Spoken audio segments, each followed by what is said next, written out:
Hello, my name is Jocelyn Villarreal. I am a health assessment student, and today I will be performing an assessment on Mr. Evan Villarreal.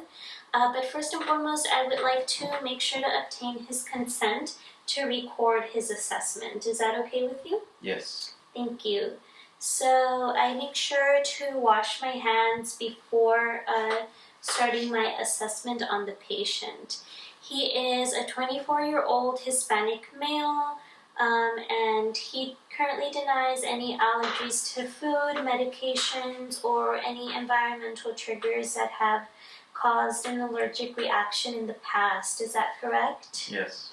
Okay. He also denies smoking, illicit drugs, or the intake of alcohol, correct? Yes. Thank you. The patient is alert and oriented to time, place, and person. He appears to be well nourished, was appropriately dressed for the weather when he came in, and he doesn't appear to have any signs or symptoms of distress. So we took his vital signs. So his vital signs have been collected, and they are as follows. Blood pressure of 116/72.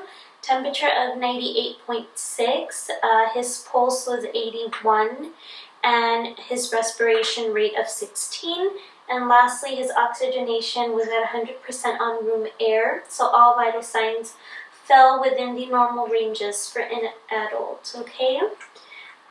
So I would like to start off by performing an assessment of his skin. Most importantly, I want to take a note of your color. So here I am looking for any discolorations, hypopigmentation of the skin, any redness, cyanosis, which is a bluish tint to the skin, or any jaundice or yellowing of the skin. But upon inspection, the patient appears to be well-colored, tan, with pink undertones, so normal for race. I would also like to palpate the skin to check for any moisture or dryness, but the skin does feel warm to the touch, and it feels dry. And I will be checking your other leg now. Thank you. Another thing to note is the presence of nevi, moles, or any other skin lesions or injuries that could signal any kind of skin cancer. So have you noted any new moles? No. Okay, good. So when assessing for skin cancer, we want to keep a mnemonic in mind. So that is A, B, C, D, E. Asymmetry, border, color, the diameter, and elevation of a new mole. Okay? Can I take a look at your back? Yes. And there's a few freckles in the back, and they all appear similar and symmetric and non-elevated here. Okay, good. I will also like to check for the turgor of your skin, so I can go ahead and check here. And the skin goes back to normal almost instantly. And this is to check for any sort of dehydration that would occur here. I also would like to check the coloring of his conjunctiva and oral mucosa. So I'm going to be taking a look at your eyelids, okay? So I'm going to pull your lower eyelids down and go ahead and look up for me. Ready? So the right lower eyelid is pink and without any discharge. Go ahead and look down. Thank you. Now moving on to your left. Left lower eyelid is also pink and appears moist, as well as for the left upper eyelid. The lips look pink in color, and now I'm going to be taking a look at your mouth. The oral mucosa appears pink. Your tongue appears smooth and red. Cobblestone tone can also signal signs of a patient with dehydration. But his oral mucosa moist, pink, without any exudates. Next, I would like to check your nails here. And in the nails, I am taking note of the color and the shape of the nail. Right now, I am checking the capillary refill of each nail. They are each less than 3 seconds. So because the nails are very vascular, they're good indicators of your vascular health. So we can do the Shamroth window test to check for the degree of the nails. So do this for me. And here the nails do look to be at 160 degrees. So any clubbing of the nail could be indicative of a chronic respiratory issue. But our patient here, the nails look okay. So I'm going to also do the same check, but on your toes. Okay, good. And now I'm going to do your other foot. Thank you. Next, I want to check the palms of your hands, taking note of the color. And also the soles of your feet. Okay, now your left. Very good, thank you. So moving on to the head. The head looks round, symmetric, and normal cephalic. There's no involuntary facial movements. I'll be checking your hair, okay? So the hair to me looks equally distributed. It feels coarse, which is normal. And I'll be parting your hair to assess your scalp for any infestations or lesions of the scalp. But the scalp looks white in color and it looks clean without any scaling. I am also going to be palpating your head from front to back and let me know if there's any pain or discomfort. And here I'm looking for any lumps or masses in the skull. Next, I'm checking your eyebrow hair. And your eyelashes are evenly distributed, and your eyebrow hair is also coarse.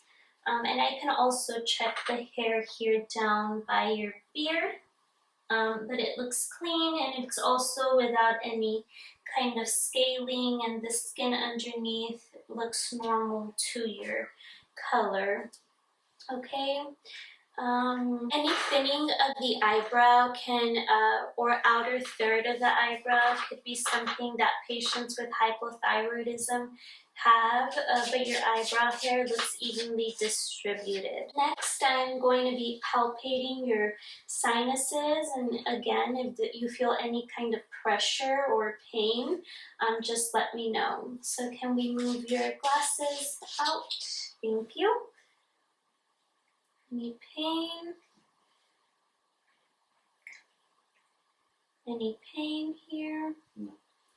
Okay. If the patient were to report any pain upon palpation of the sinuses, this could signal sinus congestion or sinusitis. So next I'll be assessing your temporomandibular joint here. So I'm going to have you clench your mouth and then open. So go ahead and clench, open, and then move your mouth side to side. Okay, good. And here I'm looking for any clicking or crepitus of the jaw, which could signal any like degenerative changes, but I didn't feel that for you.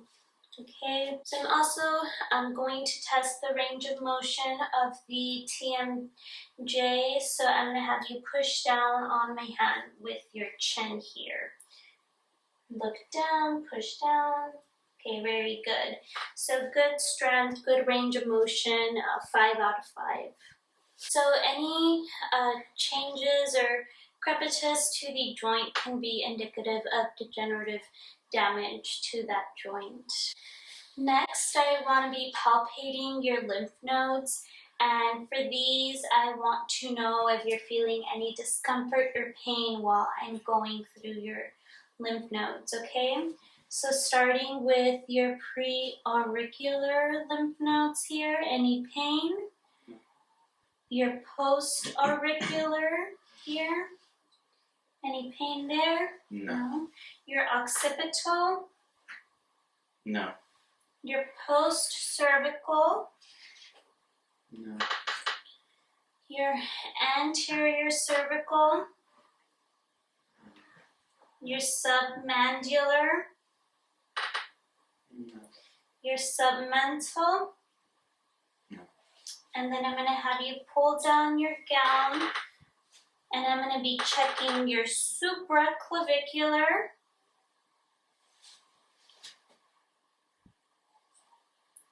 and your infraclavicular lymph nodes here. I would also like to check the lymph nodes down here. So your epitrochlear lymph nodes. And now I'm going to do your left arm. And then lastly, I'm going to be checking your axillary lymph nodes. So lift your arm for me here. Very good. Okay, thank you. So for your lymph nodes, I was looking for any swollen, painful lymph nodes. Abnormal size would be greater than 1 centimeter. And any swollen lymph nodes, especially associated with any fever or fatigue, can be signs of a systemic infection. Okay. So moving on to your neck here, I want to test for your range of motion. So I'm going to have you look side to side. So go ahead and move your neck towards your left, towards your right.